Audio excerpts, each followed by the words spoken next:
महाराज जी, आपने सत्संग में कहा था किसी भी साधन जैसे सत्संग, श्रीअंग, सेवा, नाम जप आदि से आश्रय पुष्ट होता है, तो क्या नाम जप करते समय संसार का चिंतन होने से संसार का आश्रय और पुष्ट होगा क्या? नष्ट होगा। उसमें बस भाव इतना रखना है कि हमारे सामने जो मन बातें फेंक रहा है विषयों की, अब आपको और मन को अलग अलग होना पड़ेगा।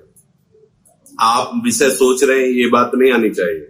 आपको आना चाहिए मन हमारे सामने विषय फेंक रहा है, कोई नाम, कोई रूप, कोई भी बात, कोई भी विषय, कोई भी पदार्थ, कोई भी घटना, अच्छी या बुरी, वो फेंक रहा है। आप नाम जप कर रहे हैं, बस उससे ना हमें प्रीति करनी। प्रीति का मतलब होता है जैसे कोई सुखद बात कही, हम उसमें डूबने लगे तो भी नहीं, उसे राग कहते हैं। और जो बुरी बात कह रहा है तो हमारे अंदर जलन हो रही है, हम द्वेष, ये दोनों बात नहीं करनी। बस ये देखना है कि हमें इस व्यक्ति से बात नहीं करनी, तो निकल जाएगा।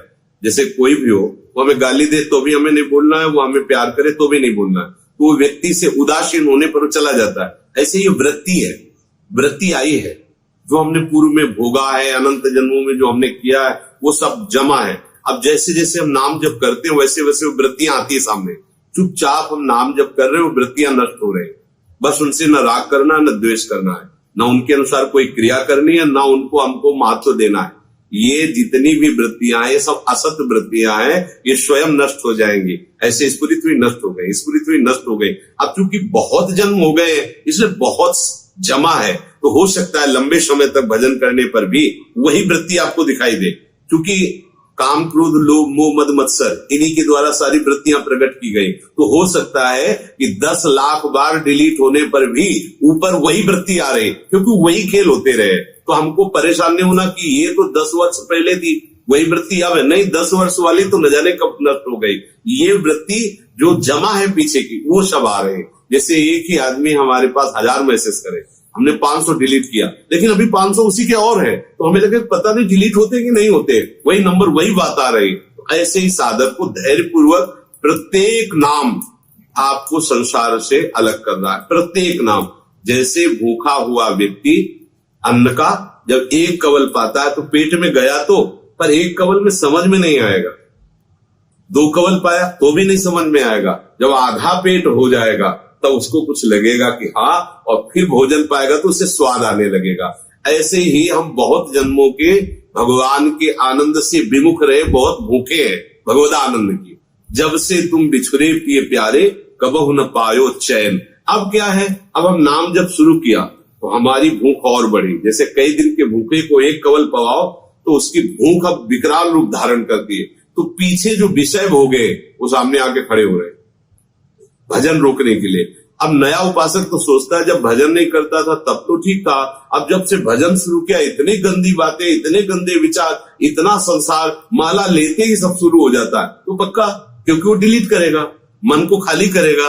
अब उस मन में भगवत लीला भरेगी, और जब भगवत लीला भरेगी तो चाहे जाग रहे हो या सो रहे हो या बैठे हो या चल रहे हो, हर समय वही चलेगा। तो हमें धैर्य पूर्वक भजन करते रहना चाहिए। और जो संसार के दृश्य आ रहे, जो गंदी बातें आ रही, जो संसार की बातें आ रही, वो सब नष्ट हो रही, ऐसी भावना करना चाहिए। आपने सत्संग में कहा था कि नाम जब बिना गुरु कृपा के संभव नहीं है, अतः आपके द्वारा कृपा बल प्रदान किए जाने पर ही मेरा नाम जब संभव हो पाएगा। इसका भाव ये है कि भजन न होई संग बिन, भजन बिना नहीं प्रेम। जब हम किसी संत का आश्रय ले लेते हैं तो सबसे पहला चिंतन उसका शुरू होता है, उनसे अपनापन हो। क्योंकि हम लोग दिव्य दृष्टि वाले तो है नहीं कि तत्व दृष्टि हो, भगवत दृष्टि हो, ये तो बाद में आती है। पहले तो हमारी पार्थिव दृष्टि है, हम आपको देख सकते हैं, आपसे बात कर सकते हैं। तो ऐसे ही जब हम किसी को गुरु बनाते हैं उनसे हमारी प्रियता जुड़ती है। अभी तक जितनी भी प्रियता जुड़ी थी वो सब शरीर संसार भोगों के नाते ही हुई थी।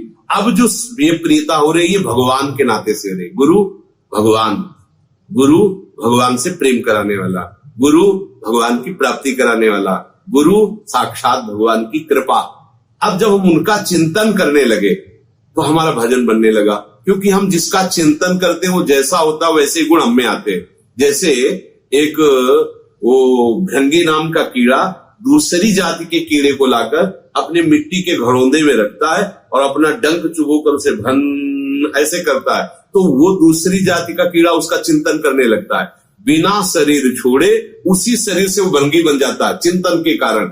ऐसे ही जब हम गुरुदेव के आदेश उपदेश के अनुसार उनकी प्रियता या उनके डरवश हम उनका चिंतन शुरू कर देते हैं, तो हमारे हृदय में गुरुदेव के जितने सद्गुण हैं वो सब आने प्रारंभ हो जाते हैं। भजन न होई संग बिनु, भजन बिना नहीं प्रेम।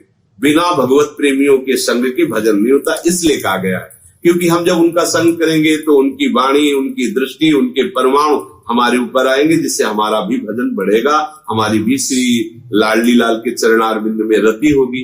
तो अब आज हम विषयी पुरुषों का संग करें और सोचे भजन हो जाए, तो नहीं। अगर आपका पवित्र हृदय हो तो आपके पास बैठे वाले के क्या चल रहा है आपको अपने आप पता चलने लगे, क्योंकि आपके हृदय में आने लगे। एक बार दो संत हैं तो केरल से आए हुए थे, तो उनका हमें हृदय से लगा लो, तो ऐसे हृदय से जो लगाया तो हमारे अंदर दूसरा चलने लगा नाम। तो हमने कहा कि आप ये नाम जपते हैं क्या? बोले आपको कैसे पता? हम कहा हमारे चलने लगा, आप छाती लगा ले। बोले हाँ, निरंतर इसका मतलब वो बहुत अच्छा जप करते थे, तो जे भी हृदय से लगाया सो स्फुरित होने लगा, क्योंकि अब पवित्र हृदय में तत्काल वो अपना प्रभाव डाल दिया। ऐसे ही यदि हम गलत आदमी का संग कर ले, गलत आदमी के साथ भोजन करें, गलत आदमी के साथ संभाषण करें, तो हमारे भजन में विक्षेप पड़ने लगेगा।